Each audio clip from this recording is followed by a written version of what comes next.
All right, so welcome back. My name is Leonard Wantchekon. I'm a professor of politics, economics, and international affairs at Princeton University. I'm visiting, visiting fellow at the Kellogg Institute this semester. And today's, this session is about constraint on redistribution, state capacity, elite, and political representation, but it's roughly about historical origins of state capacity inequality. And we have three presentations, and I can tell you that they will be called wonderful presentations because I talk extensively with Victoria about her work. If I talk to her, it has to be wonderful. So,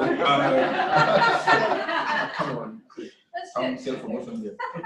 So the first one, Vicky will talk about landowners, capitalism, bankers, distribution of assets, and social strategy, the need. And then we have affluence, congruence, inequality representation, unequal representation around the world by Noam Lupu from Vanderbilt. And last not least, war, international finance, state capacity in the long run by Didac from Yale University. And the discussion will be about our colleague from Notre, Aníbal, Pérez. So each presentation will be 15 minutes, and then there will be a 15-minute discussion, hopefully 45 to 50-minute open discussion at the end. Okay, without further ado, Vicky. Thank you, Leonard, for the introduction, and thank you all for being here today, especially to those who flew from all over the country to join us for this conference.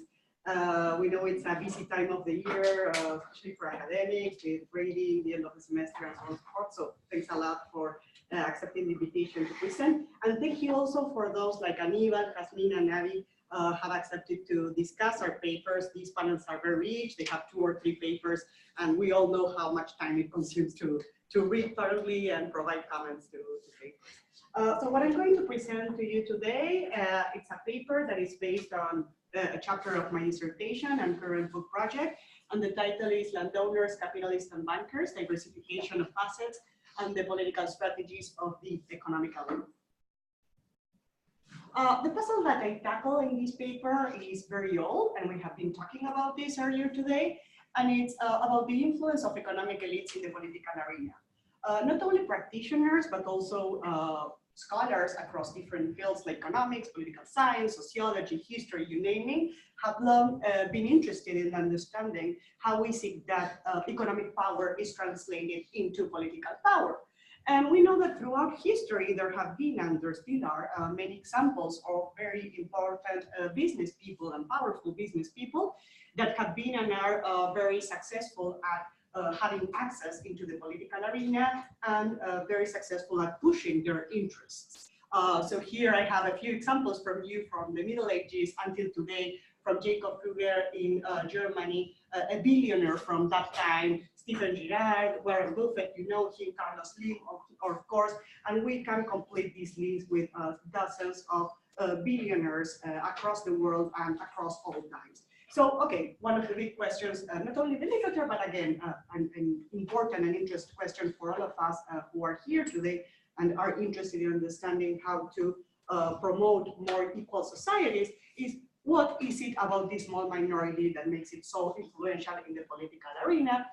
Well, there is a very big literature in political economy that explains us that economic elites, as we all know, want above all to protect their capital, and thus are very critical players in most of the distributive conflicts we can think of. So from the extension of suffrage to expanding taxation and expansion of fiscal capacity, topics that Didac and Pablo here study very well, to promoting and extending welfare and social policies, and so on and so forth. We know that economic elites are the most, if not one of the most important players in this type of struggle.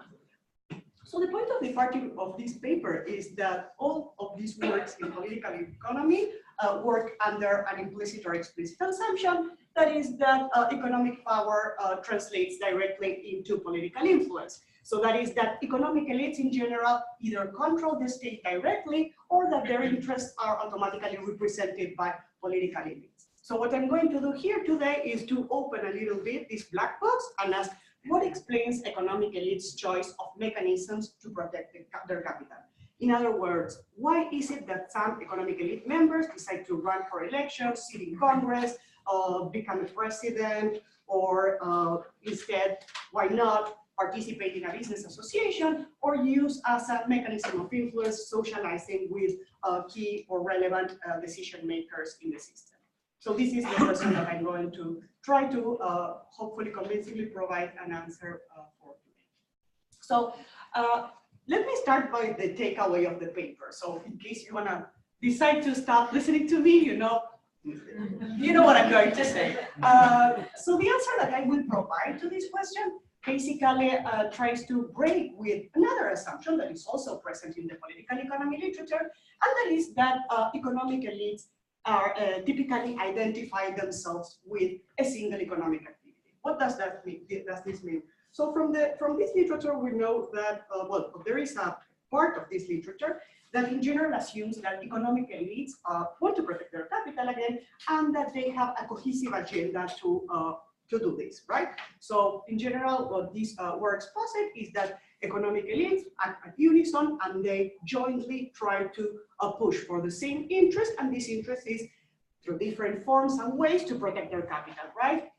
However, there are also other works in political science and in political economy in particular that instead propose that there are intra-elite disputes. So within the economic elite, there are splits, there are different groups, depends on who we focus on. There are different types of characterizing the economic elites. For example, some authors have stressed the importance of differentiating owners of fixed and mobile assets. Others have instead thought about dividing the economic elite between landowners and industrial elites, or as the more literature that is more focused in international political economy, they typically consider the members of the business community divided by sectors or subsectors of economy, and even some of them by the characteristics of the firms that they own. So the crucial point of my paper here, and also of the overall project I am working on, the larger project, is that throughout history, we know that economic elites do not actually identify with a single economic activity. Instead, what we observe throughout time, and again, from the Middle Ages until today, is that some of the most powerful economic elite members are diversified into multiple sectors of the economy. So for example, this first person that I put here, Jacob Pure, he was diversified into land, mining, finance. Well, nowadays we know Carlos Slim, one of the top billionaires in the world. He has investments in telecommunications, manufacturing, mining, real estate, media, you name it, right? So it's not that these type of actors only identify with a unique economic activity and that they will pursue the policies that benefit that activity. Instead, what I will propose today is that if we want to understand their policy preferences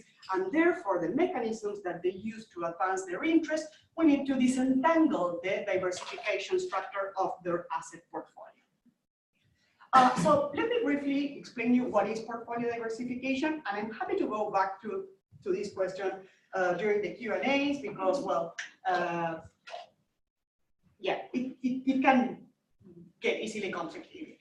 So a portfolio diversification, very intuitively speaking, is when any investor or business person has different investments in multiple economic activities. So basically, when a portfolio is diversified, when it includes investments in multiple economic sectors, which returns are negatively or not correlated with each other, so that it works as an insurance mechanism. What does this mean?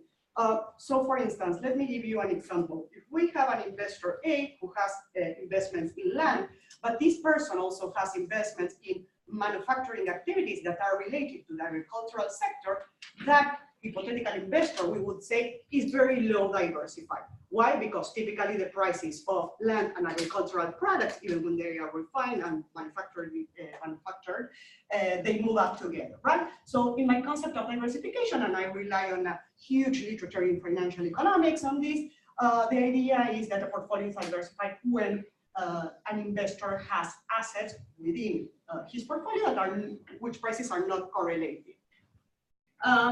From this idea, I start with the concept of risk, right? And I make the case that different types of investors face different types of risk. On the one hand, we have specialized investors who, again, given that they only have investments in one sector, they face what we will call specific risk. This risk is the type of risk associated with a specific sector. So say you have land, then a specific type of risk would be if tomorrow will rain or not, if, I don't know, the government will implement a trade tariff that will actually benefit you or hurt you. Instead, I also made the case that diversified elites face another type of risk, and this is a market risk. We will call it a market risk. And this risk is associated with economy-wide perils. So in other words, diversified elites, because they have assets in multiple sectors, they are able to protect themselves from the specific risks that are associated with each sector in which they have investments. But of course, they face this market risk, which is related to what happens in the general economy. So say there is an economic crisis tomorrow. Obviously, if I'm a diversified investor, I will suffer from it because the entire economy is dropping down. So in order to protect their capital, these two types of elites will pursue policies that minimize the type of risk that they face. So this is a not very nice, no, yeah, it is very nice. I thought that you couldn't see the colors, but yeah, actually it is a very nice drawing or summary of my argument. And let me develop a little bit further the point that I'm trying to make. So as I just said, the main point here is that the level of asset portfolio diversification of any economic elite member will, first of all, influence the type of policy that this investor, business person is interested in pursuing, and in turn, it will influence the incentives of this economic elite member in using different types of mechanisms of influence in the political arena. So I argue that diversified economic elites are on the one hand more likely, and they have incentives to pursue what I call macro level policies. Macro level policies are those types of policies that contribute to the overall economy. So for example, we could say that the provision of public goods, protection of property right, or the rule of law are types of public policies that will contribute to lift up the overall economy at the same time. So by pursuing these type of policies, I make the case that diversified elites are able to minimize this market risk I was just talking about, right? So you have to imagine, if you have investments in multiple sectors, of course you want that all of these sectors are do well, right? It is a very intuitive concept, but if it's not, we can talk about it. On the other hand, I argue that specialized elites instead will have incentives to pursue sector-specific policies. So that is the policies that only affect the sector where they have investments, regardless of the effects that these policies could have for other sectors of the economy. So again, let's put the example of the landowner. If a landowner if a person is only specialized in land, this hypothetical investor will probably want to push for policies that benefit his activity, regardless of what happens with manufacturing, for example, or with services and so on and so forth. So in some sense, like specialized elites look after more particularistic types of benefits than diversified elites. This is the first point I make in my argument. The second point I make in the argument, and I will provide empirics for this second part today, because we do not have time, neither in the paper nor in the presentation, to show this other part of the argument empirically. So the second part of the argument is that the type of policy investors are interested in determine the mechanism that they will use to push these policies into the political arena. So here I explain that macro level policies are more efficiently pursued from within the state apparatus, that is from positions from where investors are able to reach different types of decision makers, different state agencies, and veto points of decision in the policy making process of the type of policies they are interested in, so macro level policies. So for example, if you are a diversified investor, again, you will have incentives to push for these macro level policies such as public goods and so on and so forth. And the case is that, or the point that I try to make is that these policies are more efficiently pursued from government positions such as appointed and elected positions in the national government, but also socialization with broader sectors or sets of the political elite. So these are ways in which I explain in detail in the paper that I circulated for this conference. These are ways in which diversified elites are able to, to push for the policies they understand. Well, instead, I explained that sector-specific, specialized elites interested in sector-specific policies will have incentives to lobby from outside the state apparatus, because for them it's more efficient, it's more cost-effective to lobby from outside these very specific policies they are interested in, instead of incurring in the cost of running in elections, sitting in Congress, or in the executive branch of government, and so on and so forth, since they only care, again, about a very specific or single policy. The explanation that I provide is that it will be less costly, it will be more efficient for them to participate, for example, in business associations that are non-encompassing, that represent their specific interests, to lobby with state actors to actually achieve their main interests. So let me unpack this really quickly. Leonard will let me know how we are doing on time. I was fine. Ah, you were fine? Yeah, fine. Sorry. Okay, again, to unpack really quickly a little bit. So the first part of the argument, for which, again, I do not provide empirics here, I do in other chapters of my project, where, for example, I analyzed 75,000 bills that were proposed in the lower chamber of Congress in Argentina from the 19th and 20th century, and all the roll call votes also from the lower chamber in Argentina. Well, this extensive historical data set allows me to indeed test the preferences of economic elites in Congress, but I'm not presenting that today. So very quickly, to unpack a little bit the mechanisms, the first thing that needs to be said is that different types of elites, diversified and specialized, have different policy incentives targeting. So on the one hand, diversified elites want these policies I was just talking about that minimize market risk, that is policies that cut across sectors and help contribute to move up the overall economy, whereas their specialized counterparts will seek for specific policies that minimize specific asset risk. And these signals, they look for policies that benefit the single sector. Well, for example, like trade tariffs, right? Trade tariffs is a very creative example, also one of the cases or type of policies that I study in my larger project. The second important thing that needs to be said here is that one advantage that diversified investors have over specialized investors is that they have a lot of asset mobility within portfolio. So because they can move their profits from one sector to the other very quickly and in a very liquid manner, they suffer less than specialized elite when there are sector-specific shocks. So if tomorrow it doesn't rain and I have assets in land, I will probably lose a lot of money this month. But if you have assets in land and also in other sectors, then if tomorrow it doesn't rain, it doesn't really matter to you, to put it in very basic words. The second or third thing is that single policy targeting is less feasible for diversified elites. And why is this the case? Because they own They have investments in different activities.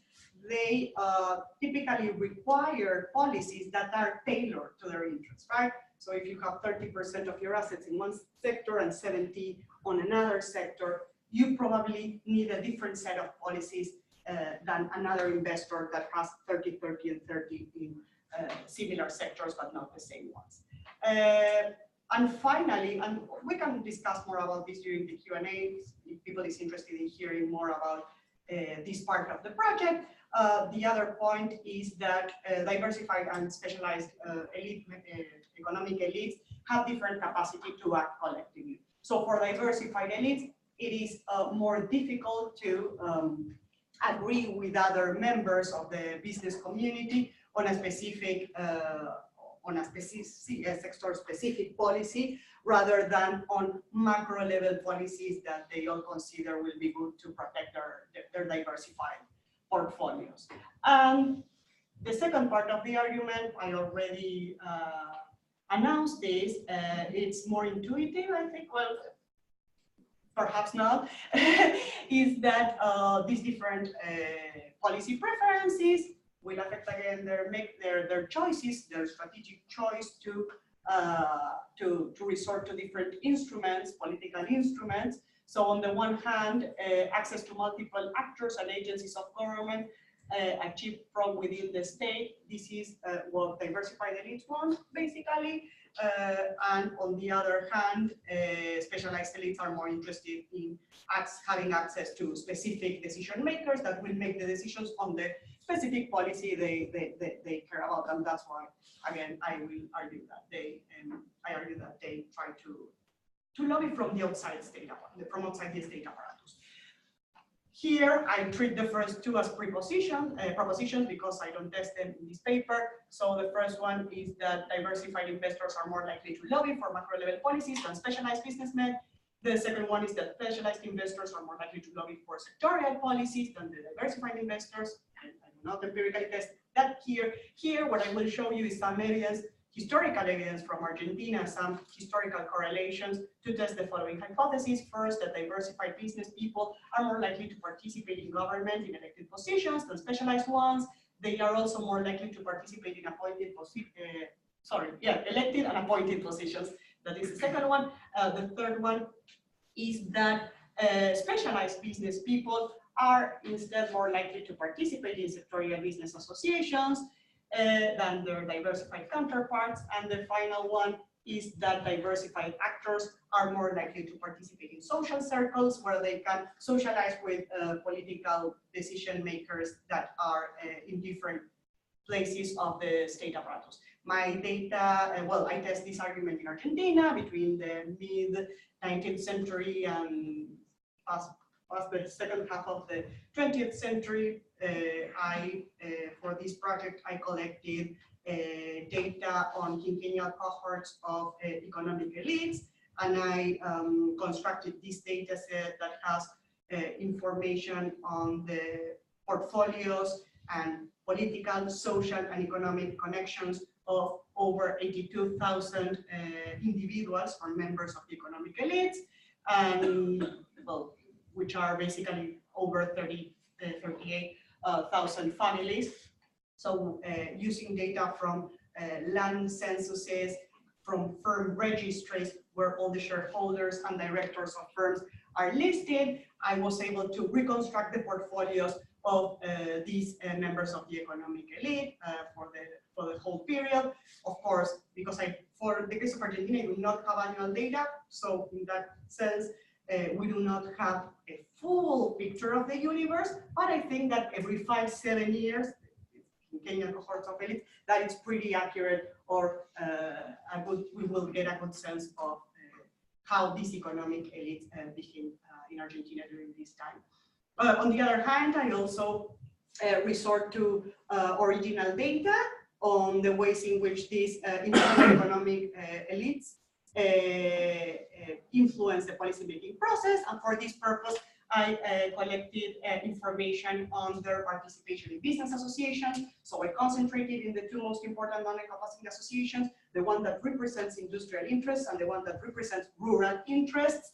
and I was able to access the role of participants and members, affiliates, and also directors of these associations. And with that, I was able to reconstruct the network of economic elites participating in this. Secondly, well, I did something very similar with the two main social clubs during the 19th and early 20th century in Argentina. And finally, I had access to information on appointed and elected positions in government. So this is basically people who served in Congress during the period and those who served in the executive branch of government. Very quickly, I present in the paper Argentina as a case study throughout this time. And what I show is that since the 19th century until the second half of the 20th century, what we observe is that there is a lot of variation in the extent to which the economy diversified between that time, but there is also a lot of variation in terms of how much elite members diversify. So within economic elite variation, let's say. So not all of the members of the economic elites diversified equally. Some of them remain specialized. Some of them started investing in multiple activities, some of them in more, others in less, and so on and so forth. Unfortunately, here, I think that you are not really able to see the lines that are... Rush a little bit? Yes. Yes.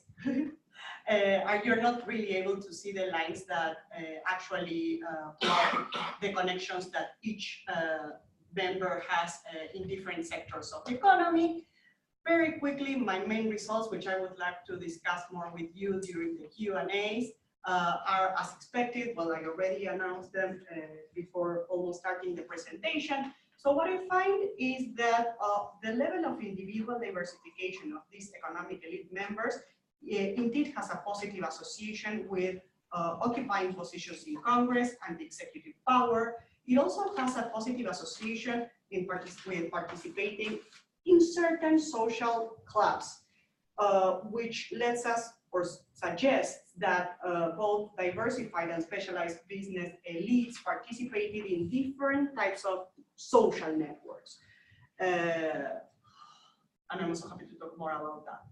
On the other hand, I also find evidence on that throughout this period, there is also a positive correlation between portfolio diversification and a negative correlation between portfolio diversification and participating in non-encompassing business associations, going again to the point that those who are more specialized are more likely to lobby from outside the state apparatus using business associations that are non-encompassing as vehicles.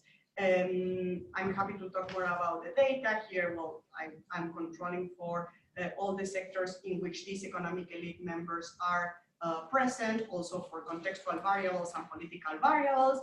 And we can have a discussion on the substantive importance of these results and later on. Let me really summarize this. So the summary of results is the following.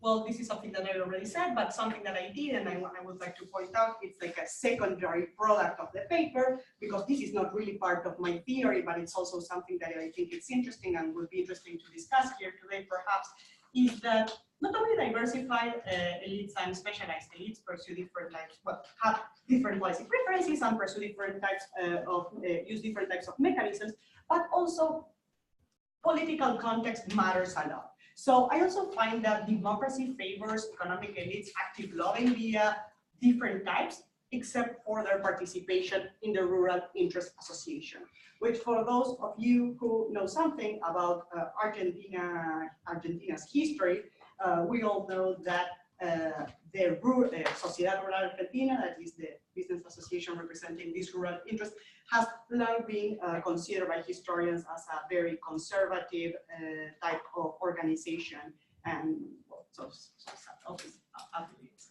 And on the other hand, I also find some evidence on that diversified elites' direct political participation, that is in positions in government, is benefited by fraudulent elections. So during times when elections are less transparent or there is evidence that they are more fraudulent, diversified elites sort of do better in do better in actually embedding themselves in the state apparatus. So some points for later discussion, hopefully. So a couple of implications here. First, the presence of different types of elites, diversified or specialized, has consequences for political representation, and we will talk more about this during this panel. On the one hand, diversified elites have strong motivations to permeate the state structure to protect its multi-sector interests, and this can generate a class imbalance in political institutions that might block policies aimed at redistributing income towards the most vulnerable sectors. On the other hand, portfolio specialization might instead maintain elites in competition with each other, pushing for their preferred policy from outside the state structure. In such case, the political representation of elites within the state is diminished, which may be a source of different problems, though, arising from the more or less transparent mechanism of influencing politicians.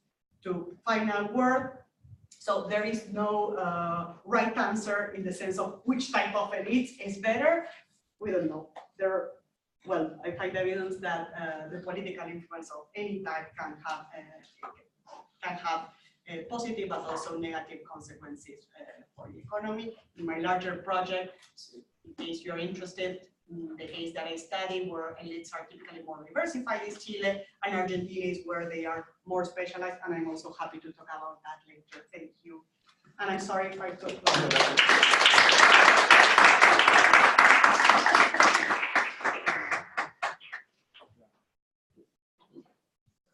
Noam, maybe a logistic advice would be if you can spend less time on the motivation. Talk more. Less time on the motivation? Yeah. No. So that you have more time than thinking to talk about the results. Yeah. I think I will get to the results on like slide 3. Okay. So first thing to say is thanks to the organizers for inviting me. It's always a pleasure to come back. I spent a lovely semester at the Kellogg Institute, and it's great to be here. So if you had a chance now to look at the cartoon, I'm going to argue that this is a little bit misleading. I should also, like Pablo, say that this is joint work with Zach Warner, who's at Cardiff University, and of course he's responsible for anything you don't like. So the question we want to ask, the question that I think is sort of fundamentally comes from conventional theories of democratic representation, is do elected representatives reflect the preferences of citizens? And we're partly motivated by the sort of growing literature on American politics that finds a pro-rich bias in representation in the US, and which there is some debate about, but I think the predominant evidence, certainly up and down the halls of my institution, is that there does seem to be a pro-rich bias. And among those people who find this pro-rich bias, the consensus seems to be that this has to be driven by campaign finance. That it has to be driven by the fact that the rich overwhelmingly finance campaigns, election campaigns. So one way to think about what we're trying to do is to think about whether the US is exceptional, and as a sort of follow-on to that, if the US is not, and I will show you that the US is not, though it may be more exaggerated or sort of, have higher levels of misrepresentation or inequality in representation. It is not an exception, and so if not, why is there a bias? And that's not in this paper, it is in a follow-up paper, and I'm happy to talk more about that. I should say before we, and this is the next slide, we'll get into data. Before we get into this, there are different ways of thinking about democratic representation and what democratic representation should look like. Some of the work focuses on responsiveness, which is given the preferences of the public, do the outcomes of the policymaking process generate the outcomes that are preferred by the public, right? So is the policymaking process responsive to the preferences of the public. Another way to think about representation is congruence. Do elected representatives reflect the preferences of the electors, of voters? Those two things are not mutually exclusive, and in many models of democratic representation, like the sort of canonical Miller and Stokes model, congruence is a piece of the process that leads from preferences to outcomes. And so for that reason and others and pragmatic reasons, we're going to focus on congruence in this paper. Another thing that comes up in the scholarship in American politics is a discussion about dyadic representation. Should you sort of get good representation from your representative, or alternatively, the entire body of sort of the representative body, often the House of Representatives? We're going to focus on collective representation here, partly because we want to do this in a sort of global comparative context where it's not quite as obvious who your representatives are, and that there is this kind of more regional tie between elected representatives and constituents.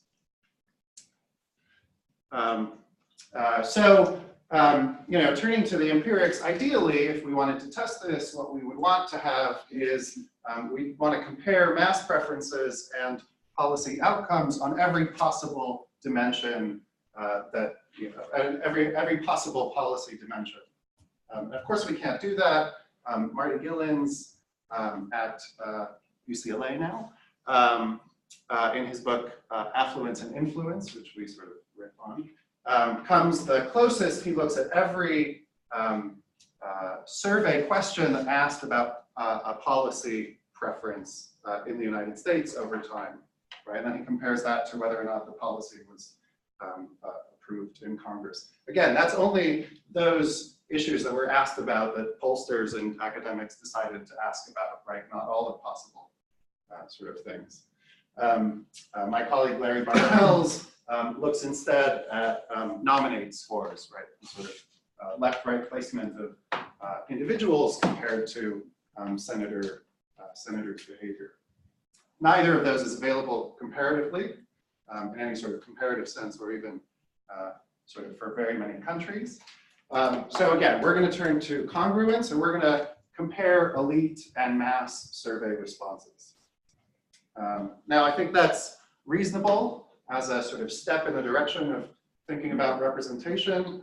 We know that how elites respond to these surveys is correlated with their behavior, especially in the part of the policymaking process where they're quite a bit less constrained. So in sort of introducing legislation and co-sponsoring and the sort of agenda setting stage.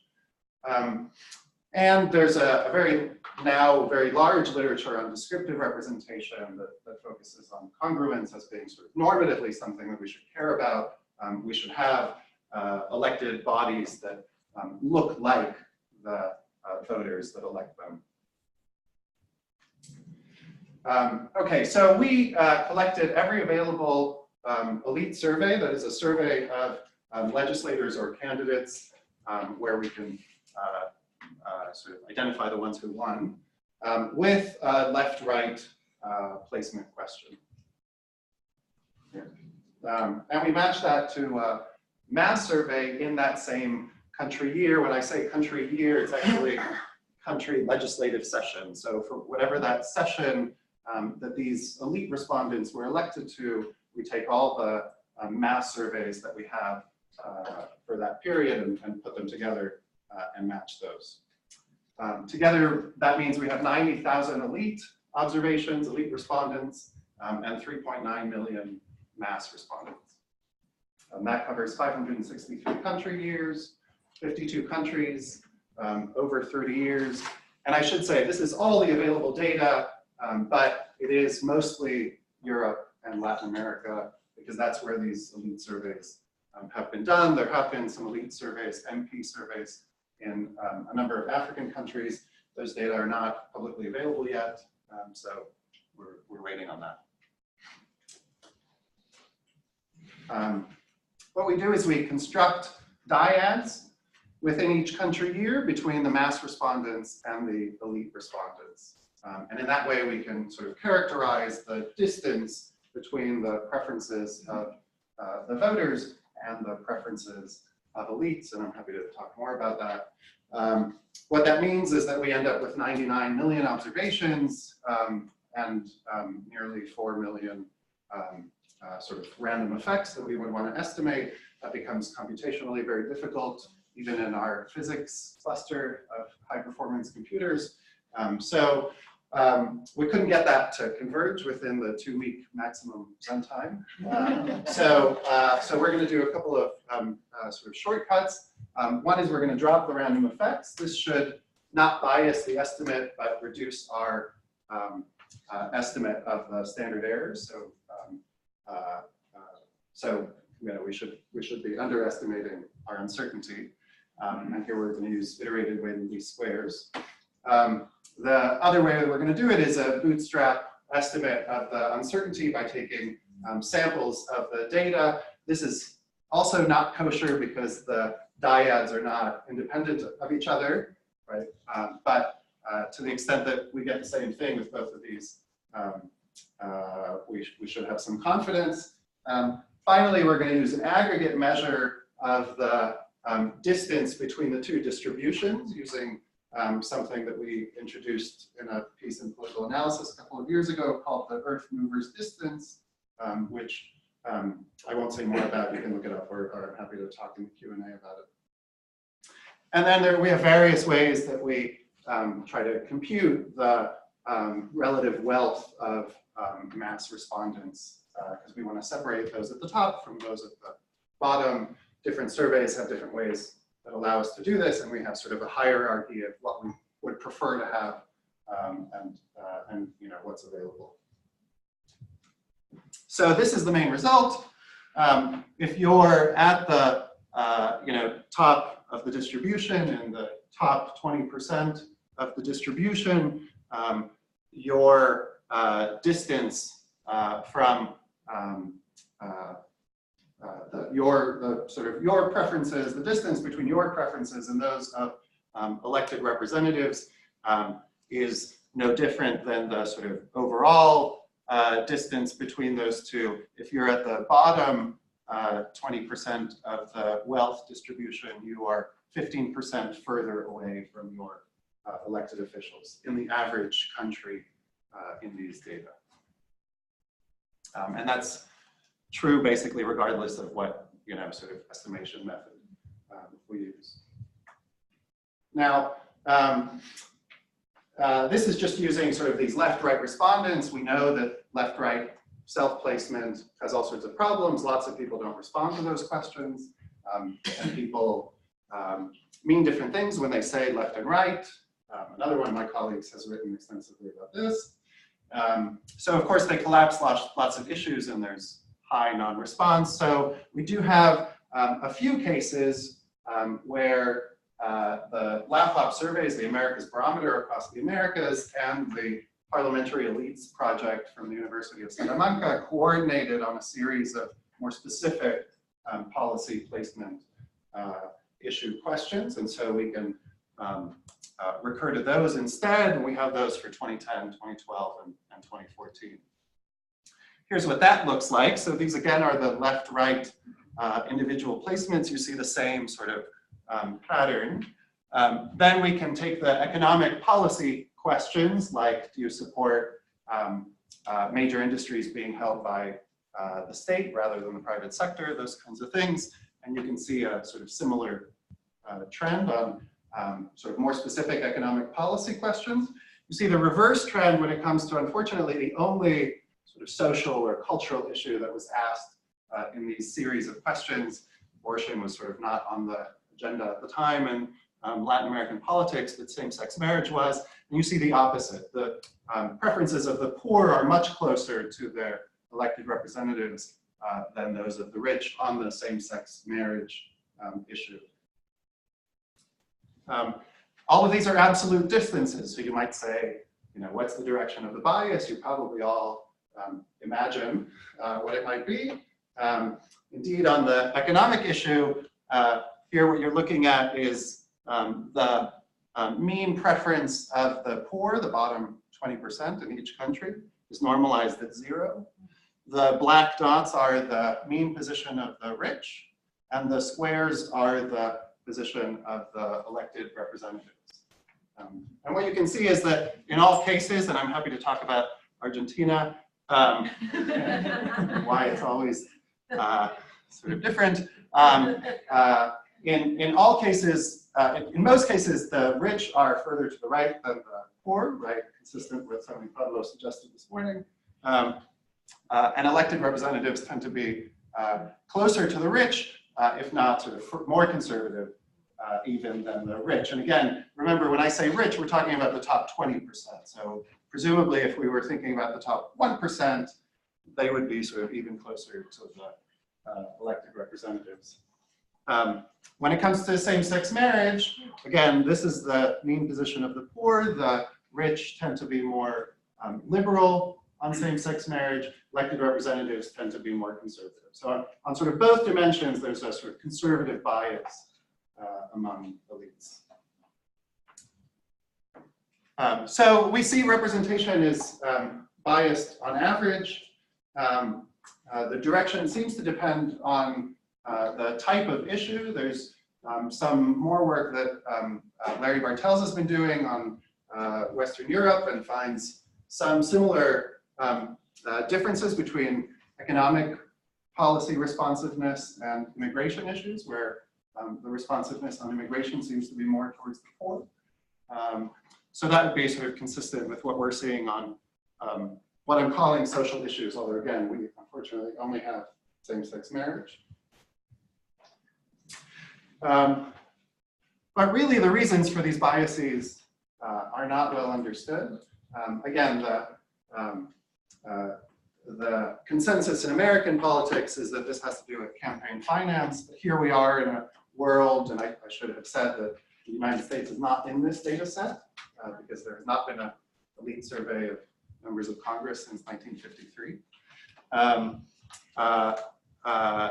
So we are in contexts where there's a lot of public financing of campaigns, and campaigns more generally are just not as expensive. And we've even looked at sort of using VDEM data on campaign finance. There does not seem to be much going on there. But again, this sort of next paper is going to look at sort of, what might be the correlates of variation in the level of inequality in representation that varies across time and across countries. You might imagine that it has to do with economic inequality. This we have looked at. I can say there is some relationship there. It doesn't explain very much of the variation. Could be left government, could be levels of unionization, levels of political competition, globalization, right? There's a whole host of things we might look at. Could be majoritarian versus proportional electoral rules. I would also add, given some work that I've done with Nick Carnes at Duke, that a notable feature of inequality and representation is that the vast majority of people we elect into public office are very affluent and never look very much like the people they represent in terms of their class backgrounds. So because they often have a lot of leeway in the way that they set legislative agendas, that could be driving some of this inequality. Finally, it's certainly possible that vote choice and the determinants of vote choice matter. If the poor are voting on the basis of social issues and the rich are voting on the basis of economic issues, then this is perfectly fine from a sort of democratic theory point of view. I don't think that's what's happening. Again, Larry Bartels has shown that this is in a sort of a very nice article called What's the Matter with Kansas, has argued that it's not the case that working class people in the United States vote more on social issues, immigration and the like, than more affluent Americans. It's certainly the case that in surveys, when you ask people what the most important problem is facing the country, you almost never hear same-sex marriage, right? You almost always, certainly in the developing world, hear unemployment, poverty, inflation. But this is something that we can look at empirically. And that's it. Thank you.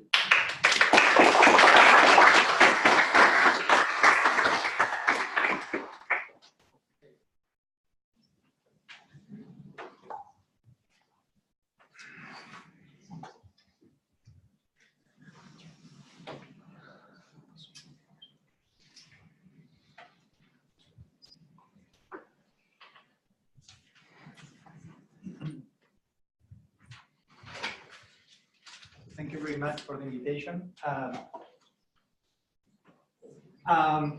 So this morning, the first two panels were about reducing inequality and measuring inequality. And one, see, for whatever reason, explain. Yeah. Full screen. So the two ways to reduce inequality were markets and policy. And in order to fund policy, we need tax dollars. And what I'm going to tell you is a story about where the capacity to collect taxes come from. It's one of the many explanations. And in order to do so, I'm going to tell you about an ongoing book project titled War, State Building, and Limited Government in the Era of International Finance, that basically analyzes where tax capacity comes around the world. And we're interested in this topic. The main intuitions are now available in this paper that has been very recently accepted at the international organization titled The Legacy of War on Fiscal Governance. So basically the main argument of this project is that globalization of finance deters state building in the short and in the long term. And I come to this conclusion after assessing what's the effect of war on state making once countries can access the international markets in order to finance war. And there is this very important hypothesis in the literature of state making that claims that war is good for state making because it compels rulers to invest in adopting new taxes and investing in the tax administration and in other administrations of the country. But this literature is basically grounded on the history of state building in Western Europe. And once we analyze the traction of this hypothesis in the so-called periphery, we find as many positive as negative results. And the standard answer in the literature for the lack of results is that the periphery did not experience as much war as Western Europe. And nowadays we can assess that statement with actual data. And this is a map that maps into current state borders all interstate and secessionist war that took place in the long 19th century. That is the period between 1816 and 1913. And one of the main visual results that we get from this map is that war was actually pervasive around the world. That the war in the periphery was not exceptional, and this war was between colonial powers and non-colonial powers, and also between non-colonial powers. So why war does not translate into state building in the outside of the Western world? So what I argue in this project is that war in the periphery was mainly financed with external money, with cheap credit actually. And that distorted the incentives to invest in short and long-term state building. So what I do in this project is to take it where Centeno in 2002 left it. And I do so by advancing a political economy of war finance. And this political economy emphasizes or identifies the political cost of taxing or issuing loans in the international markets. It also provides an explanation for why the Ricardian equivalence does not always hold. What is the Ricardian equivalence? Is this idea prevalent in the field of economics that debt is or loans are just deferred taxes. And I also account for mechanisms of transmission. Why something that happened 150 years ago should explain the world as it is today. And I do so by testing the different parts of the argument. So what is this political economy of war finance? So basically the idea is that the decision to finance war one or another way is not only a matter of capacity, it's not a matter of whether I have a tax administration in place, it's not only a matter of whether I can access international markets, it's also a matter of political opportunity because there are political gains and costs of financing war one or another way. So if rulers decide to finance war with taxes, we should expect the kind of positive transformations associated with the Belzis hypothesis. Fiscal diversification, the creation of new taxes, the creation of complementary institutions such as central banks. Why don't we observe that very often? We don't observe it because taxing is politically costly. And this is actually already present in the original work from that popularized the Belzis hypothesis, and it's summarized in this phrase by Charles Tilly himself. Power sharing institutions were the price and the outcome of financing with taxation the means of war, meaning that in order to convince your population to pay higher taxes to finance war, rulers had to give them something, and that something meant political safety, the development of power sharing institutions. So when rulers wanted to, or if rulers want to save these political costs, they might go to the domestic credit markets. And from Northern Wangas, we know that domestic credit markets behave almost identically than taxes, right? And more importantly, in many developing nations, there's no such a thing as a credit market because it requires levels of capital accumulation that many countries lack. So in the absence of a domestic credit market, rulers can go to the international markets. And that is positive, I mean, that is convenient because international lenders lend money in search of a good market. They want to make business, they don't want to acquire political payers, not in this period of time. On top of that, there are economic advantages that Centeno pointed out, such as gaining certainty about the funds to wage war, so you can plan ahead your military intervention, and you also smooth household allocation decisions, meaning that you are not going to raise taxes to levels that might distort the national economy. You don't want that when you are fighting.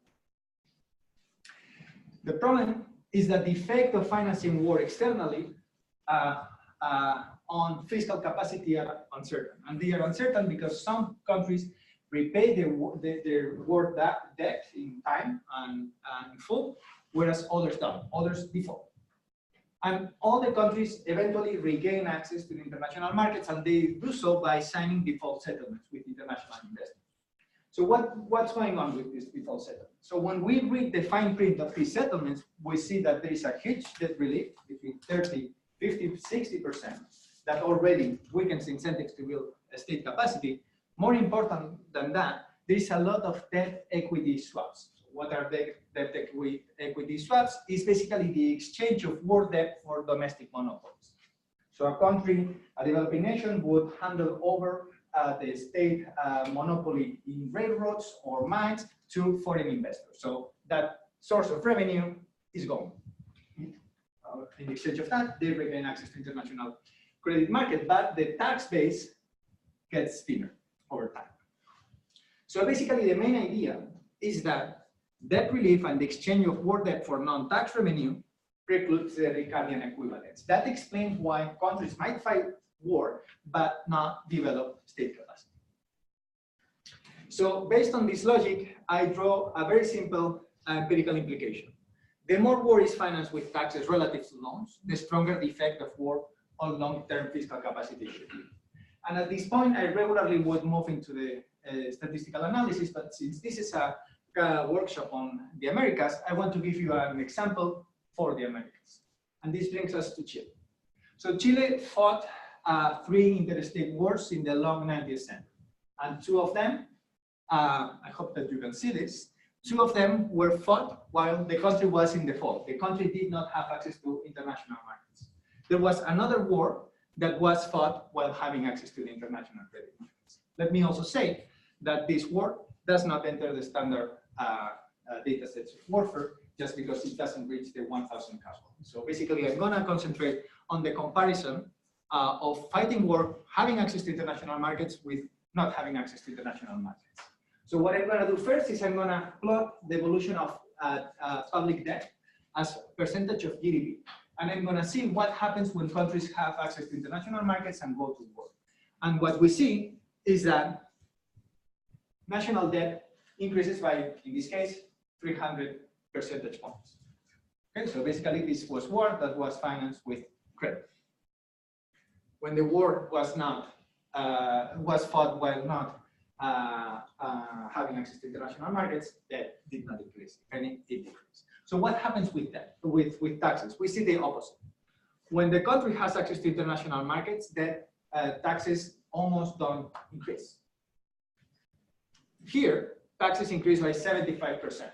When the country cannot finance the war overseas, they basically increase taxation. And what happened in this time in this period of time? So one of the things that they did in Chile is they adopted the income tax. Okay? They had resisted this tax for a long time, but they had to adopt it in order to finance war. Another, which is even more crucial transformation, is that the size of the tax administration increased by over 100%. So it doubled its size within 5 years. Okay. Also importantly, tax levels never went back to pre-war levels, and this is known in the literature as the ratchet effect of war. Okay.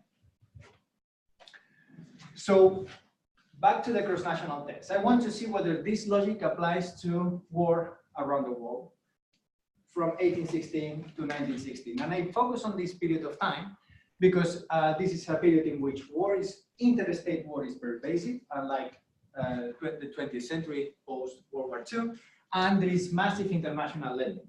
And what is massive? What does massive mean? It means that international capital flows were, by the 1880s, 3 times larger than international flows in the 1980s. There was this period among economic historians is known as the lending frenzy. And what's the result of this lending frenzy? Well, the first result is that the spreads, the interest rates were unprecedented, were historically low.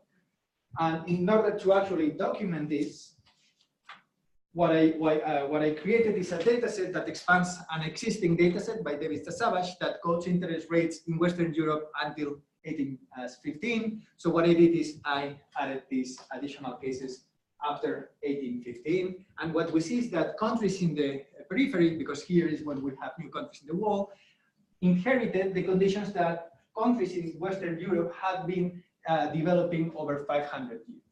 Okay. So in such sense, they were gifted, although it has perverse incentives. This is another representation of the same data. What we see is that in the 19th century, the spread between the developing world and the developed world was under 200 points, and that is peanuts compared to the current spread. So credit was really, really cheap.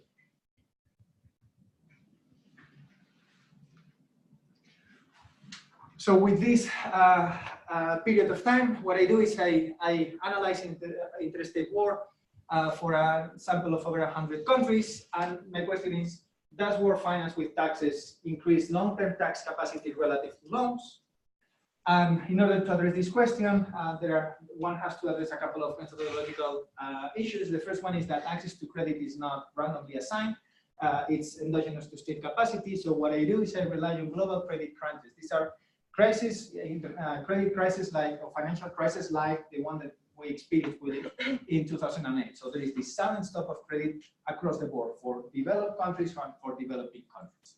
So what I do is I see what happens if you happen to be fighting in one of those particular years. And the intuition is that lacking this outside option, rulers will have stronger incentives to build their tax capacity to finance war. And then I also address in several ways the decision to go to war once there is no access to international credit market, like endogeneity in war participation. I'm happy to tell you what I do about this in the Q&A. since I don't have much time, let me summarize in words what's the main result of this exercise, in which they regress fiscal capacity as of today on war and war finance in the long 90th century. So what I find is that a one standard deviation in the number of years at war lacking access to international credit increases fiscal capacity measured as the income tax ratio over GDP by 11 percentage points. And I find similar results when I focus on VAT, and I find similar results when I measure the size of the tax administration. More interestingly, what I find is that 90th century war waged while having access to international credit markets do not translate into long-term fiscal capacity. And in most of the results, actually the effect is negative. And I think they are negative, basically because of these debt equity swaps, these giving away the few resources that developing nations have in order to regain access to international markets. Fiscal capacity is a gradual process, so we should observe some transformation in the short run. What I do is I regress various proxies of state capacity on war finance in the 19th century by 1913, and I find similar results. But in order to address history compression, what I also do is address or measure or actually pick up intermediate effects. So for each decade from 1945 to the present day, I make sure that the effects travel over time, and those results are there. The question, because probably this is what it's bugging you, is why these effects travel over time. And here I go back to the political economy of war finance. I exploit the idea that in order to raise taxes, in order to finance war, rulers have to give political concessions. And these political concessions, what do they? Strengthen power sharing institutions. And we have basically two main works that have argued that once taxpayers get the ruler accountable and the ruler gets his or her money to go to war, taxation becomes a non-zero-sum game. Basically, both the ruler and taxpayers benefit from taxation. And that's precisely what makes taxation a self-sustaining equilibrium. So if this is true, we should observe, before I move to the result, importantly, access to international finance prevents this kind of fiscal contract to take place. That's why results, that's also why going to war in the 19th century might have no effect over time. So I test the mechanism by regressing executive constraints in the short and in the long run on war finance in the 19th century. So what I find is that going to war in the 19th century has a negative impact on power sharing institutions, on executive constraints by 1913, and war finance lacking access to international markets has a positive effect on executive constraints. This is the short run. And this is the long run. These are executive constraints in the mid-2000s, and we find a similar effect, slightly lower for obvious reasons, but the effect is there. You might say, well, some of these countries were not sovereign, and you were right. So this is the mechanism for sovereign states. There is another mechanism, which is basically the growth of the tax administration, that I can show that it also basically the same results hold if you substitute executive constraints for the size of the tax administration.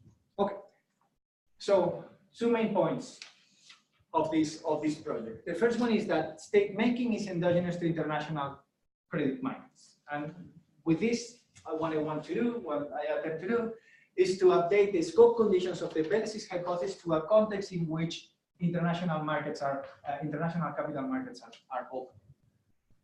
The second implication of this research is that international credit undermines the association between war finance and power sharing institutions, which have been arguing over and over as the origins of democracy and democratic institutions in Western Europe. Okay? Which leads to the following conjecture. One that sees cheap international credit as a course similar to the oil course or foreign aid course. So for many reasons, international credit is convenient. but it also has perverse effects, and we have to keep them in mind. Thank you very much.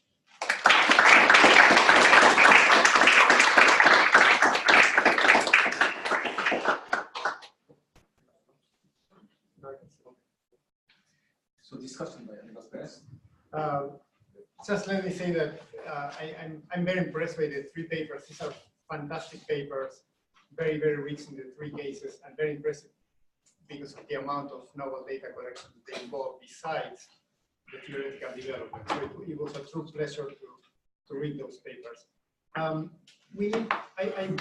think we need to leave some time for discussion, so I will try to be very concise in terms of addressing some of the main points, and of course we can talk about them later in greater detail.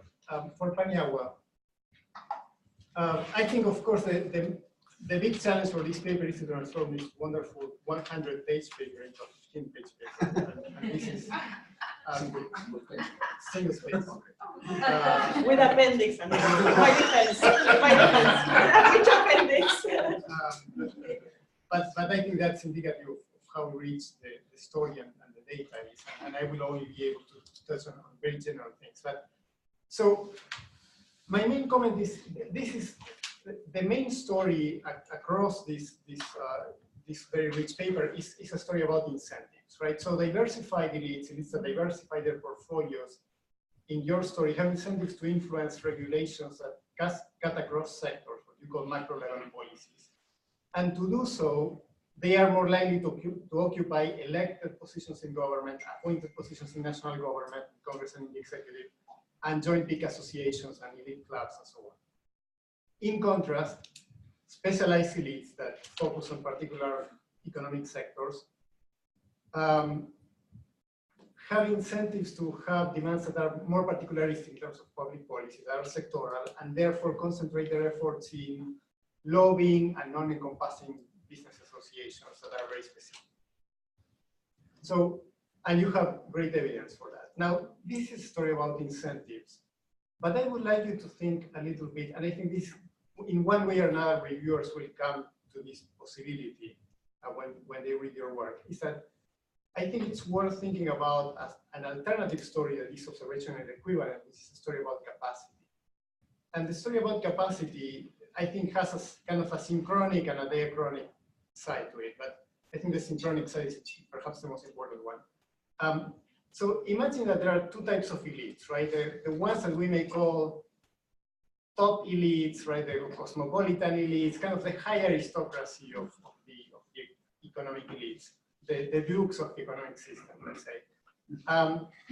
They have international connections. They are able to diversify, and they have the power and the influence to play in national politics and to influence national policy, right? And so they can become, if they want to, they can become what Winters calls ruling oligarchs. And then on the other side, you can have like the lower elites, the parochial elites, the lower aristocracy, let's say, of the economic system, the barons, and they have capital to invest locally and enough influence to protect their assets through association and perhaps kind of lobbying upstream, but they can only play in sectoral policy, right? So this is a story about capacity. It's not about so much a story about incentives. And I think it's crucial in your story because in the paper you brush off the problem of endogeneity, but then the story about capacity will bring, or anyway, if reviewers think about the problem of capacity, that will bring the problem of endogeneity back to your analysis, because the dukes of the economic system are different from the barons, both in terms of economic assets and in terms of political assets, right? So they can do different things. They diversify, and for the same reason that they diversify, they may get into national politics. So I think it may be interesting to try to think about how to leverage some kind of exogenous source of variation for diversification, like international shocks or commodity prices, or the entry of foreign investment into the country, or technology shocks that allow you to, in some ways, instrument diversification besides kind of the type of elites we are talking about. there is also, I think, an interesting side that is more diachronic about the capacity issue, which is that your descriptive information shows that elites tend to diversify over time, which makes a lot of sense. But at the same time, we know that mass political forces occupy their spaces, right, as we move into the 20th century. So it may be the case that as they diversify more, they want to enter more national politics, but they can't because the radical parties there and the Pérez parties there, so they have incentives to play national politics, but they are less able to do so because mass political parties are occupying that space. And so I think that if we think about that historical development, much of your story is kind of different types of elites in a synchronic way, different types of elites doing different things. It's a fantastic story. But I think it may be worth thinking about, potentially in a chapter of your book, about the big pictures historically, which is, why is it that elites withdrew from Republican politics in Argentina, say in the 1950s, but not in the 1920s, right? If they were diversifying more? And if relevant to your comparison, why they withdrew from politics in Argentina, but not in Chile, right? It doesn't seem that this is just a story that they were more diversified in one place than the other, but it may be. So I think that historical comparison may be relevant. For Lupu, this is an amazing paper, and clearly it's just the beginning, right? As one gets towards the end of the paper, readers are going to think about all the possible things, that all the papers that will follow from this one. This paper has 99 million diagrams of legislators and citizens in different countries, right? Whenever Noam ran the model, the power grid in Nashville collapsed. They are still looking for the person who is responsible for that. And I think this clearly is the beginning of well, you've already worked with this, but this paper is the beginning of a fantastic research program. How do you say that? The other shoe is Okay, yeah. I think there are two issues that you briefly touched on the paper, but deserve some discussion. I would like to hear more about that. One is the issue of the meaning of bias, particularly the issue of direction that you kind of addressed towards the end. So the intuition in the paper is that legislators are more to the right than less affluent people, right? And in fact, in your charts, they are even more to the right than rich people, which is quite interesting, right?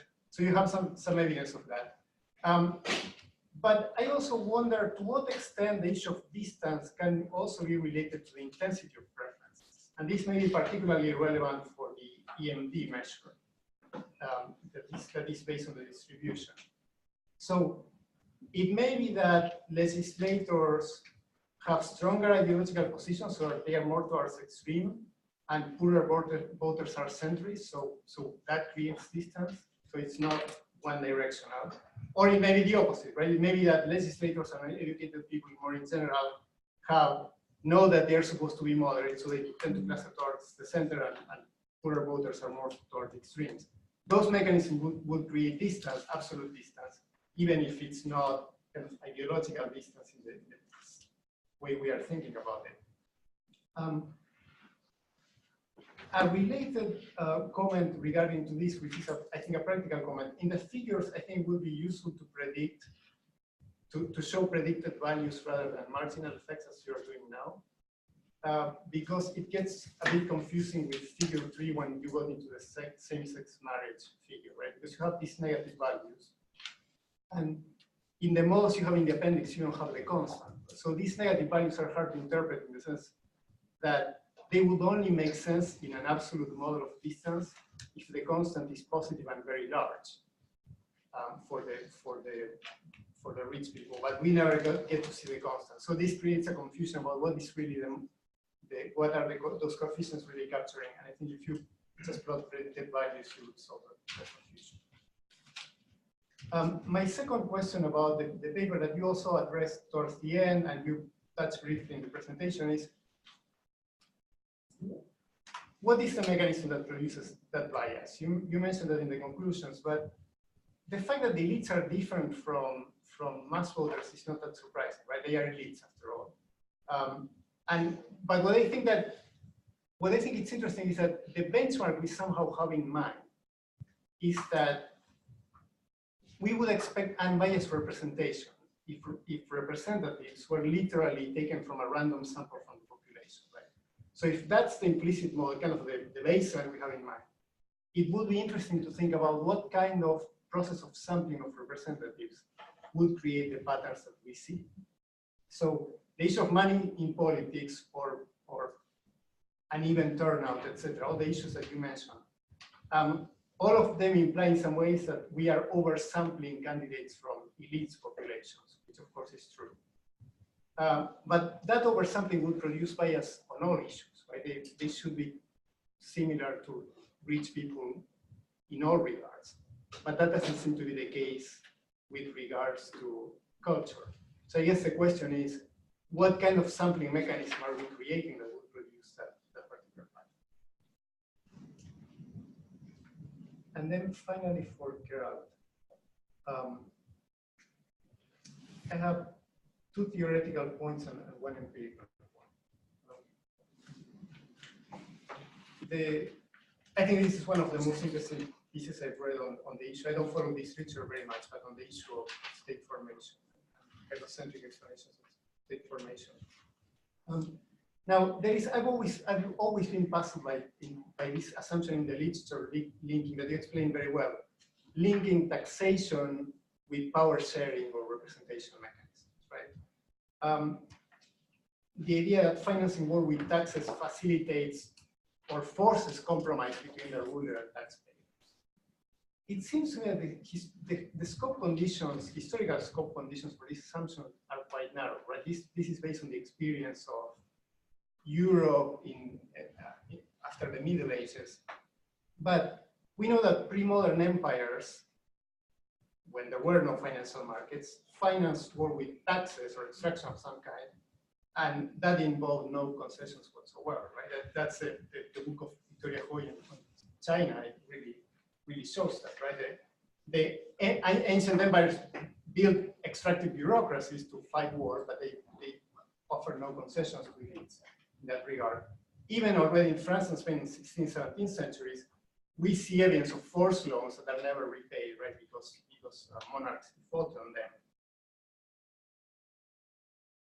So this seems to be a very specific pattern. Now, what I think is interesting in your paper is that in your model, in your theoretical model, is that you kind of embrace this assumption that seems to be historically very narrow, but you don't need to, because the cost of fighting the war via taxes, CT in your model, it's the cost, could be the cost of any domestic exchange, right? It doesn't have to be the cost of political concessions, strictly speaking. So in the Roman Republic, it was the cost of going to war and left the fields and the farms abandoned, right?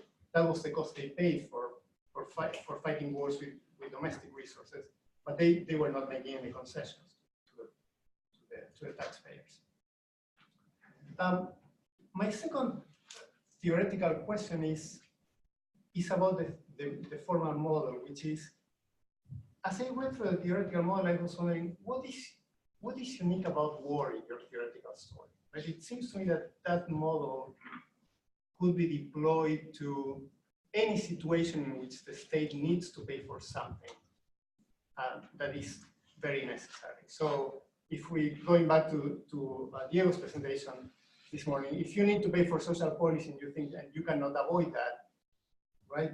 You can pay via taxes or via international financing if the market is good. And this would create the same kind of situation that you are discussing, right? It would force you to develop a effective taxation system or not. So what is so unique about war in your model? And finally, regarding the empirical strategy, your identification strategy is super interesting because there is this idea of fighting wars in periods when international credit stops is a good measure of whether countries have to raise taxes or not. So the Chilean example is very good. Now, My question and my concern about that identification, so I would like to elaborate a bit more about that, is that during bad times when international credit stops, right? The way you presented this, there is an international crisis and lenders kind of close the faucet and say nobody's getting any credit. What I suspect is more likely to happen is that they are very careful on who gets credit. Right now, they are not giving a lot of credit; they are giving only to some countries. And so, some countries will continue to fight wars during those years with external credit. And I suspect that lenders will lend to countries that they know they can repay, and they know they can repay because they're in a positive trajectory in terms of collecting taxes. So if that's the case, then it means that there is kind of this endogenous mechanism. The countries that are getting credit during bad years, and they are able to fight during bad years, are the ones that are already in a positive trajectory. So I was wondering if we have any leverage to identify that issue. Great, thank you. So we have half an hour for questions, but I'm going to take, as you can expect, my prerogative of chair to ask 3 quick questions or 3 comments. So for Vicky, I think obviously it's a fantastic project, the data, all that. So, I think to deal with identification, I'm wondering if it's possible, for instance, to take one sector where the elite behavior change over time. So single activity elite, because of economic or political shock, transform their behavior, diversify, so that we can clearly see, we can make all else being equal kind of argument by saying, well, they were like this and something happened, and then they did this. So I think it will be great, because I mean, obviously elite behavior is something that responds to shocks. And, I mean, even if it's one sector that we see this, I think it would be a great way to confirm the work. And on Noam, I think, I echo the comment made. Now, I think, at least as a case study, I'll be interested in hearing more about the mechanism of this bias and to sort of document state capture, and to see the different strategies that elites use to capture state institutions and what kind of institutional weaknesses that they take advantage of to lead to this. I mean, I think as it is, it's a wonderful, powerful description of what's happening, but then it will be, now for Didac, obviously, the only thing is to see whether at least we can, there is a lot of focus on war, that's fine, but then there might be non-conflict kind of sources of state capacity, meaning, for instance, road networks and some non-conflict historical or geographical feature that contribute to state capacity per se.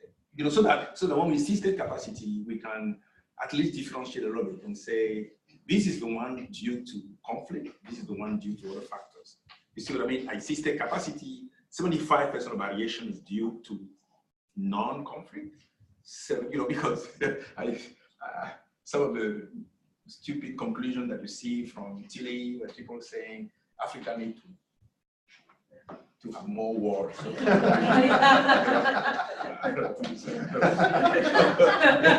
see what I mean? Okay.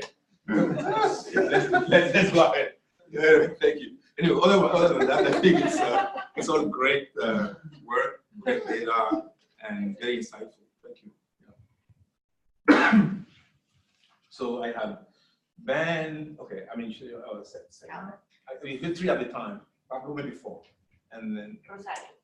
Okay, so 4 at a time. Okay, Ben. So I had a couple of reflections building up from Noam's presentation, which thank you very much. The first was around the preferences of the rich, and I think it'd be interesting to separate and hear your reflections on separation of what people would express in an opinion survey or at a dinner party and how they behave politically. So, for example, the idea that the rich are socially liberal. If it becomes a choice in a case of a population that's angry, that's saying that they don't like how society is, if it becomes a choice between a political force that would redistribute wealth, and a political force that would let the rich keep their wealth, but would beat up people for being gay or a different color. Generally, the rich have been pretty poor allies.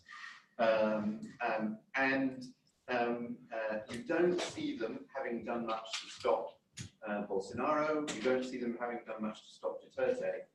And I mean, Martin Luther King very explicitly talked about how he felt that the white poor had been hoodwinked by the white rich into seeing their problem as being the black man rather than being those who were robbing their wages. And so actually politicians who offer anger at other instead of redistribution of the rich would be following a political strategy that the kind of people that own Fox News would instruct them to follow.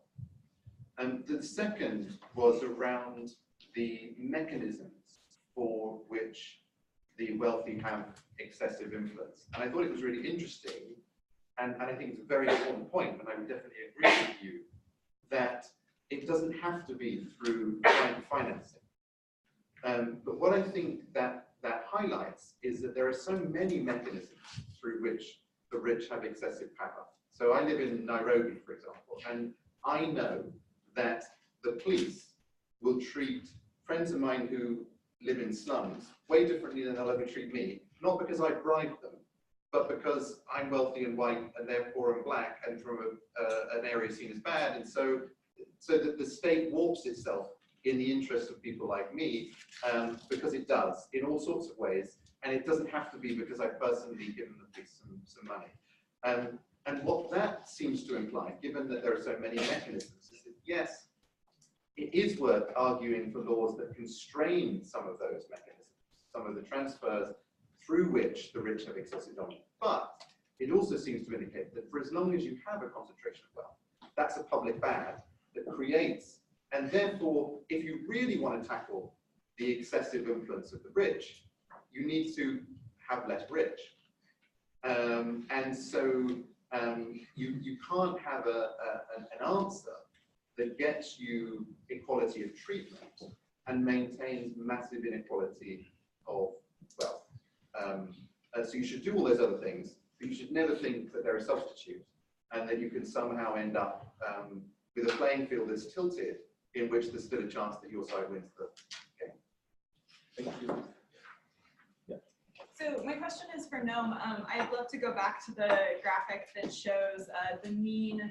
I have it pulled up on the paper, but the mean position of the poorest 20%, and then elected officials, and the richest 20%. Because it looks like Bolivia is the one where elected officials are actually to the left of poor voters. And I have a ton of stories about why that would be the case, and I'm really curious what yours is. Okay. So two quick comments, one from Noam and one for Didac. I'm sorry? Two quick comments. Yeah.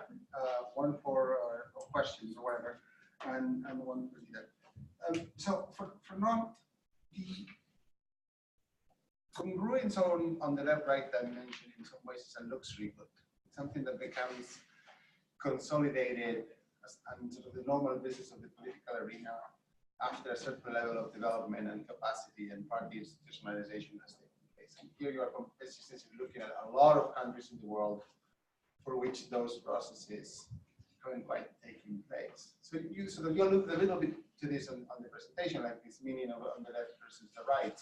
So in many other places, it's not just the meaning, is that those categories don't quite resonate as central pillars of the political vocabulary. So in parsing out your 99 millions or whatever, you know, what are the scope conditions for the two variables that you're looking at, and also for the substitutability or complementarity between social issues and your left-right, which is also the relative balance between the two, as you know well, changes in response to structural factors.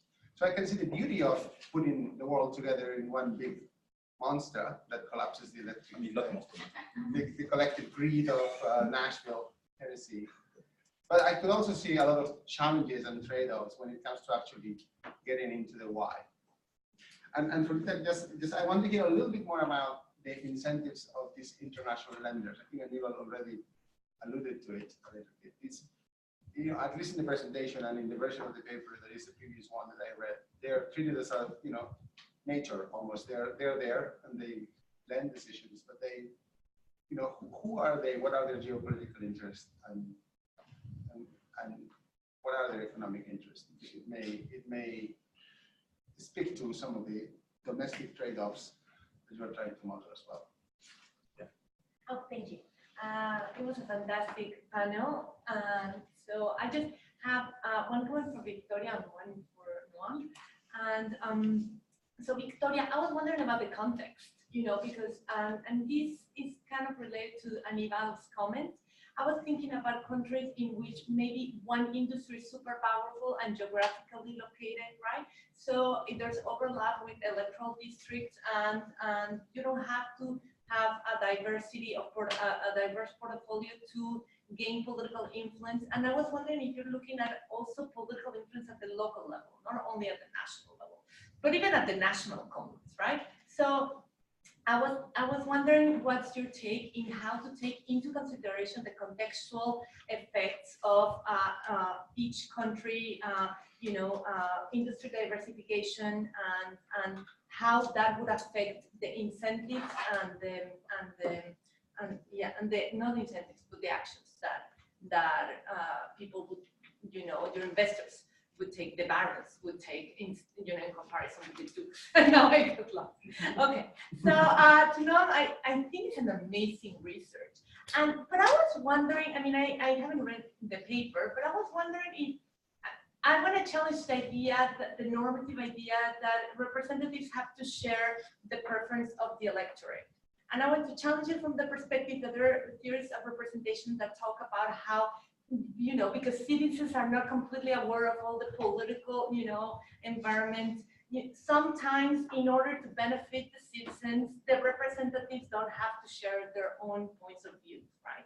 So I don't know if you do that, if you guys do that in the paper, but talk a little bit about maybe sometimes it's not beneficial for the citizens that the representatives are a copy of their interests. And then another question that I had was whether you can take into consideration what's the most important problem for the person interviewed, and also the position of the party, whether it's like whether the party that the representative is part of, it's a niche party or it's a catch-all party that could, you know, because that could basically weight the preferences of the constituents and the preference of the party depending on those two characteristics to see if there are any differences.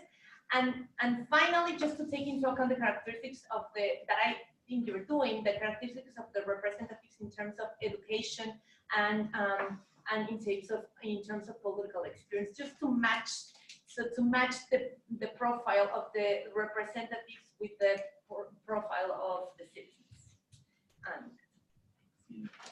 So maybe you'll cover those 4 questions and then we'll do the second round. Okay. Sure. Well, so very short.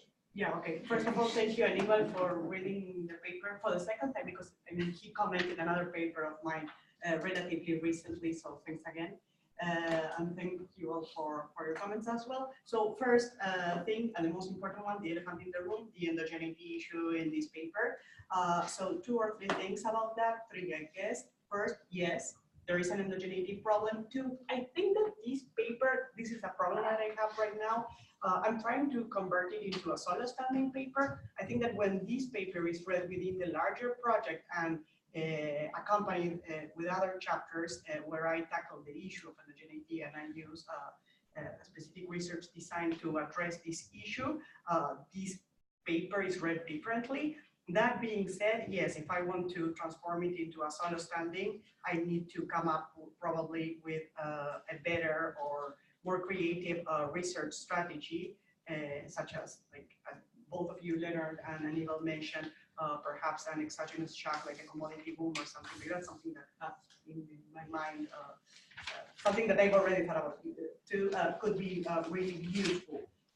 But also one more thing. So the thing in this paper, and perhaps it's not really developed in the manuscript right now, is that By collecting such a long panel data set and by starting to trace the diversification strategies and portfolio of these economic elites since pre-modern times, and actually since times where, since a moment in time when diversification was not even a possibility, because there was no a solid domestic capital market where people could easily buy and sell shares and so on and so forth.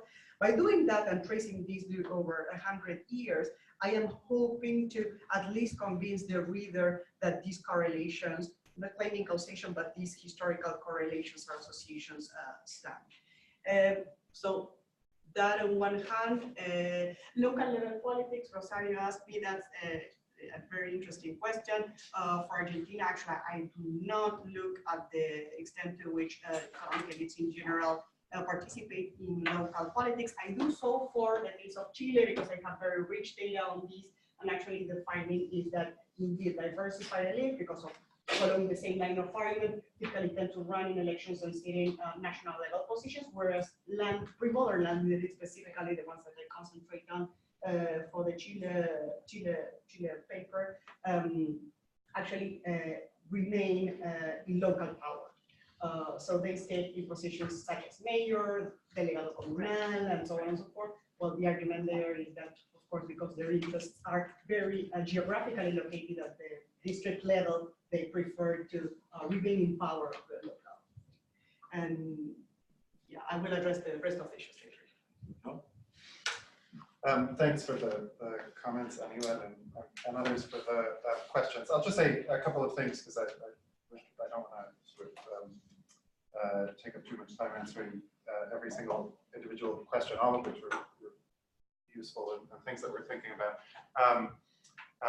So I normally have, and in the paper you can see a sort of heat map where we show the, for each country year, the sort of level of inequality of representation, and it gets redder and redder as there's more pro-rich bias, and bluer as it gets more pro-poor bias, and there's no blue, right? So so basically, when we talk about mechanisms, we're thinking about, right, why are there some cases that manage to restrict the ability of the rich to sort of, impose their people in sort of elected bodies, or people who think like them in elected bodies. And I think there's lots of different ways that countries have done that.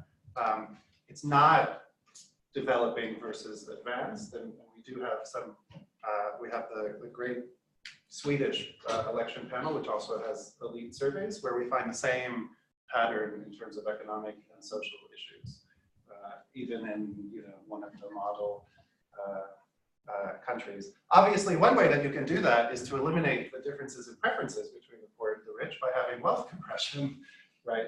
And so that's something that we look at in the paper. Obviously, but maybe not obviously. It turns out that the further away the preferences of the poor and the rich are from each other, the more representation, the more pro-rich bias there is, right? But of course, there's all sorts of different things that are happening, and so hopefully, what we're sort of hoping to do with the mechanisms is think about, right, how does each one of these possible things, right, the structure of the political parties, the structure of the electoral rules, the sort of presence of a sort of large, very successful left party in the absence of fragmentation of the sort of wealthy opposition, which I think is part of what's happening in Bolivia, how all of those things sort of contribute to the variation in different ways, and sort of which ones contribute more and which ones might contribute less. So, all of those things are things that we're sort of thinking about in terms of the mechanisms.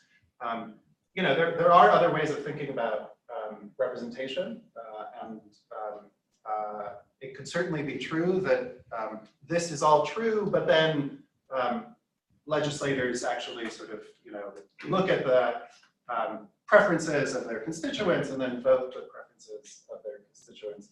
I think there's a lot of evidence that that doesn't happen, and that there have been many people, including Dan Butler, have done sort of field experiments where they provide elected representatives with survey-based data on what their constituents want, and the representatives say, no, that's not true.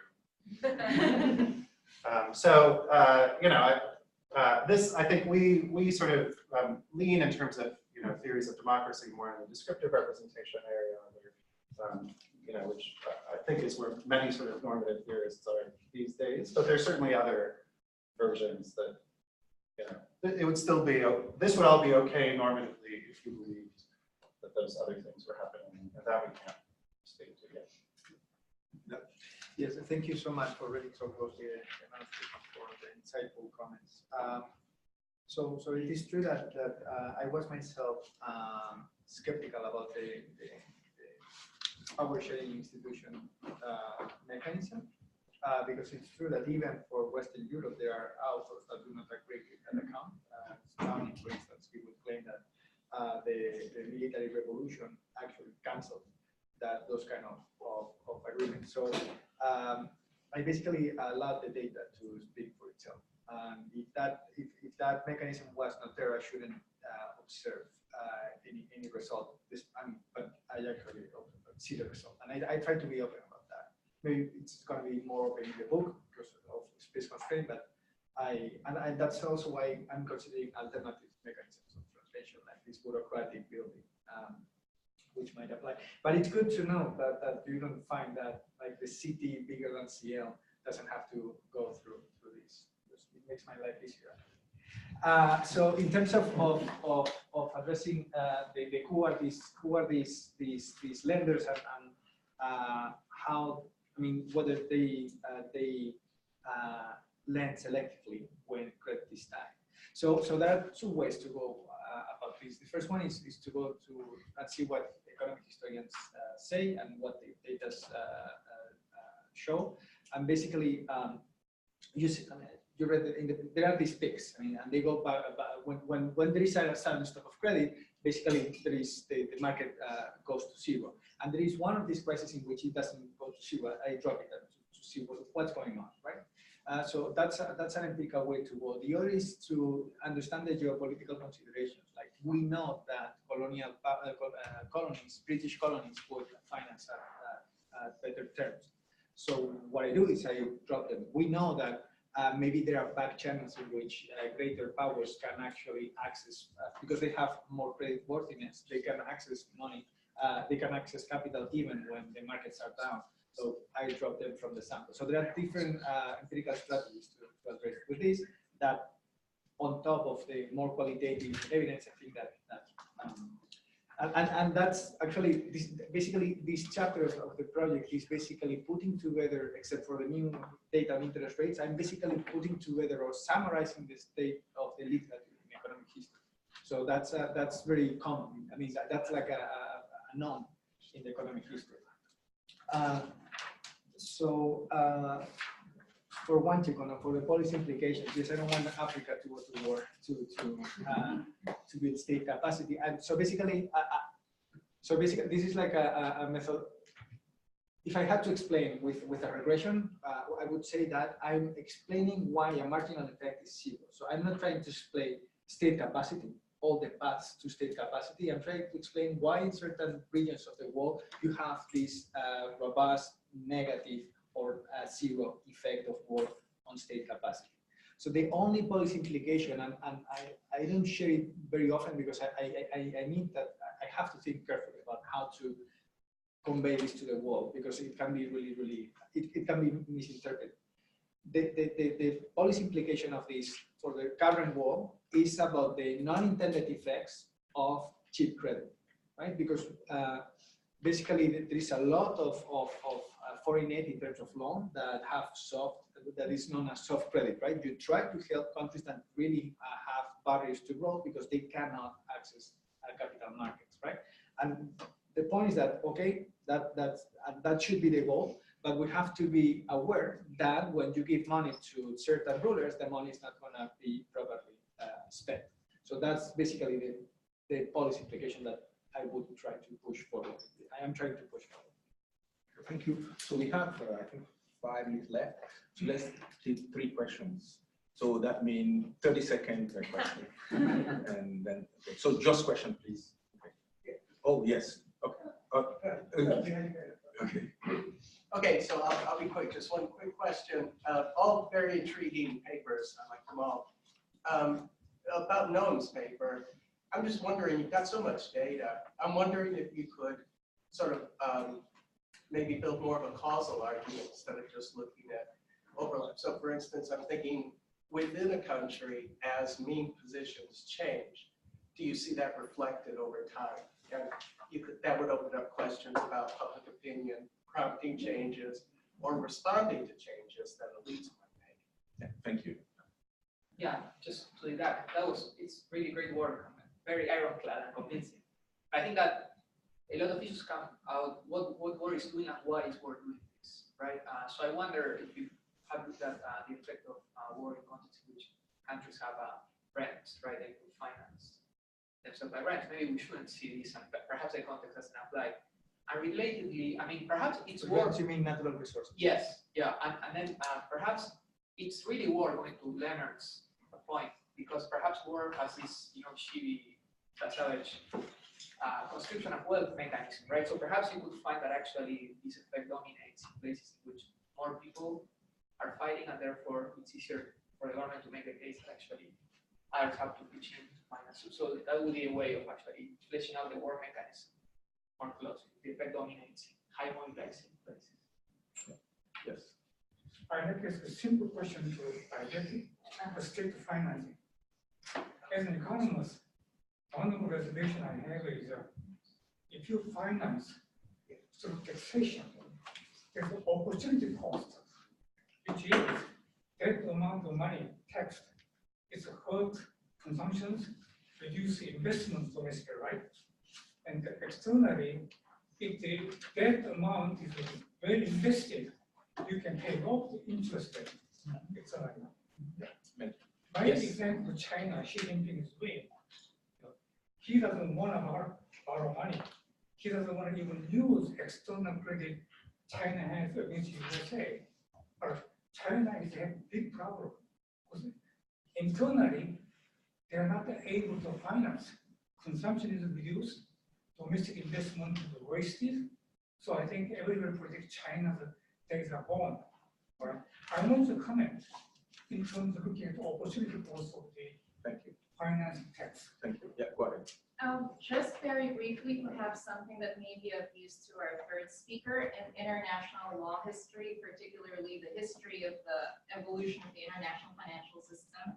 The reason why I thought there was an inherent nexus was before 1929, war was a business, and that was permitted under the international financial system, whether it's sovereign debts or private debt or merchant debt. That's why in naval warfare, sovereigns could issue letters of marque for purposes of privateering, seizure of actual proceeds from warfare. So our cutoff point from international law would be 1929. 1929 is when war gets outlawed, and then the international financial system is not permitted to carry the debt, or rather to directly finance. So they would have to enter the same story of doing foreign investment, doing concessions for purposes of indirectly financing natural resource conflicts, but that's not permitted anymore in the international system. I mean, I'd suggest take a look at Michael Weibel, take a look at Anna Peters, Bardo Fassbender, a number of international law historians who've drawn this distinction.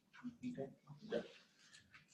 So, yeah, can you say a few words? Jay, yeah, so I think so dynamic representation is something we could look at, we haven't looked at. It's sort of another way to slice this very large pie, so thanks.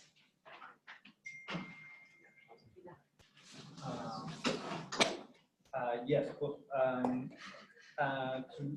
thank you very much. Okay. Thank you. Yes, I'll take a look at the conscription if I get the data about the size of it's an interesting suggestion that speaks to these costs, the domestic cost, that doesn't have to necessarily speak about political exchanges. With respect to China, I mean, there is obviously an opportunity cost, but it's an investment. as well. That's my point. I mean that yes, you are, and you might distort the national economy if you raise taxes, and you have a harder time to predict how much money you are going to have to fight for. But you are also building capacity that will outlast the military conflict. It's an investment. That's how I feel. Just I can give basic examples of the counter examples of what stated. 1998. Remember the Thailand crisis, with the worldwide recession, right? Look at the country we right. It's not external finance, misuse of funds. For South Korea, I was planning using South Korea. There was a debate. It should be external finance or should it be taxed. And they went for external finance. The reason is policymakers confident the money internally available can be used. We invest domestically, we can pay it off. IMF loan. Similar situation covered in Thailand. So I had some difficulty of generalizing. External financing is bad. Certainly, Brazilian case is that case. So I wonder, I'm taking group will be useful exercise. Thank you very much. Do agree with that? One question. Thank you very much.